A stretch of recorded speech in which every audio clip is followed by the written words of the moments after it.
the category that I have chosen is autism. Now, autism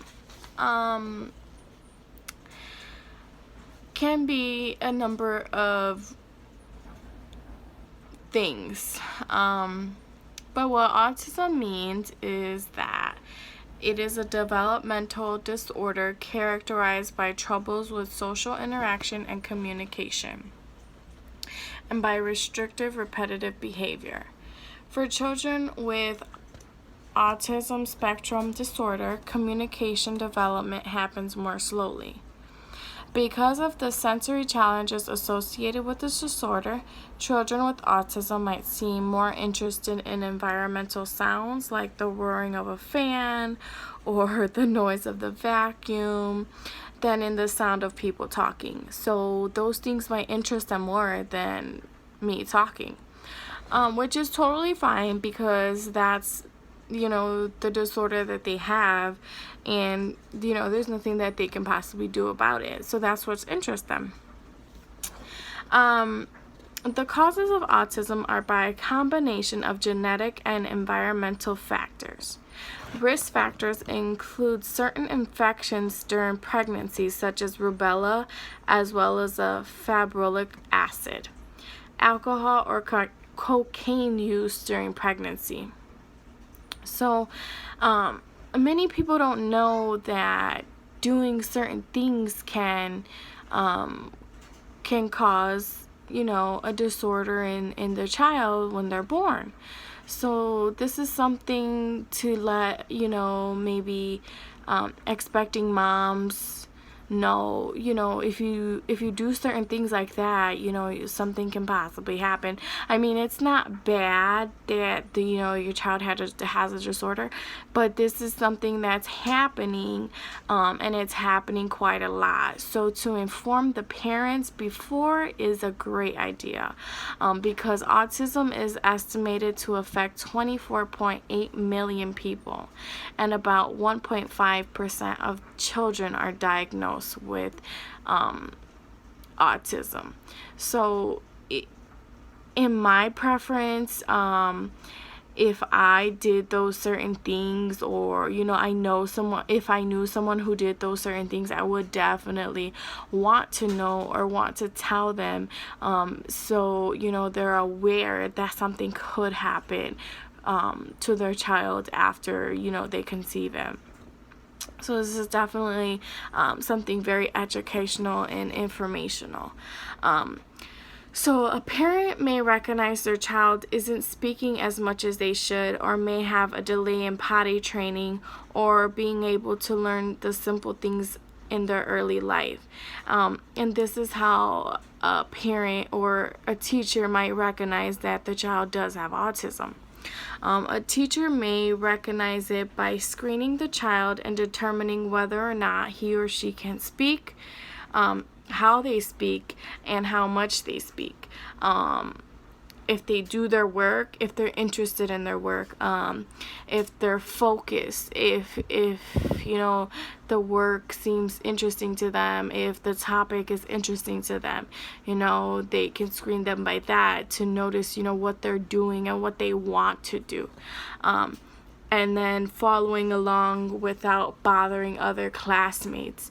So, being able to see that this certain child doesn't bother or pick on or push or try to hug, another student, that'll also determine another diagnostic factor of if the child has autism.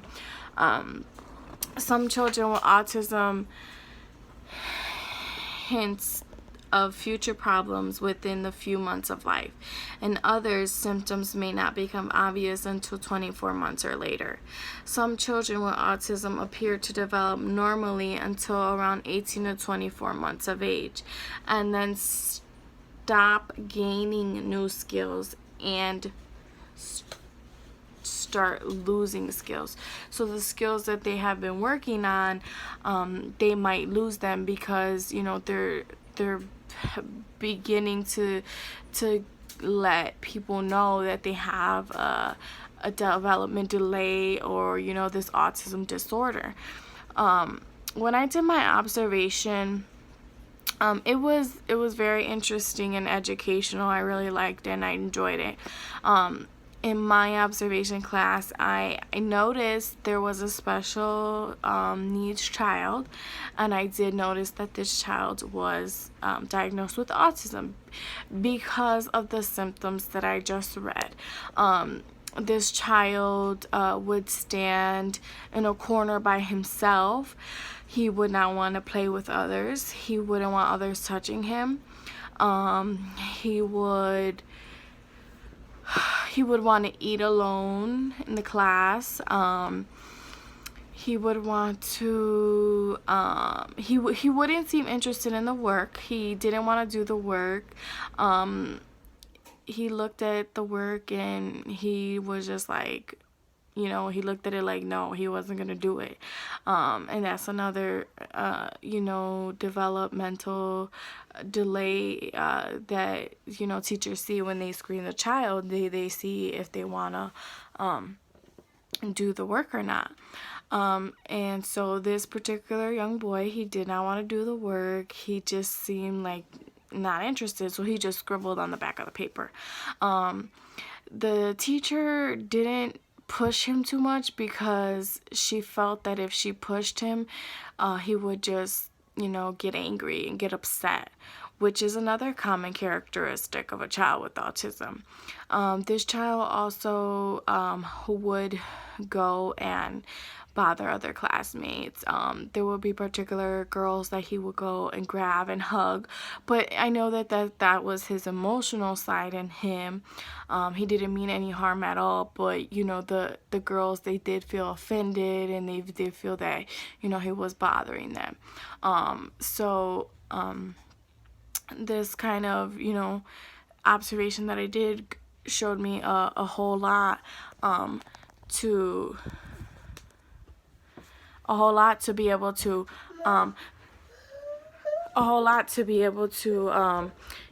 get to do my speech here. And so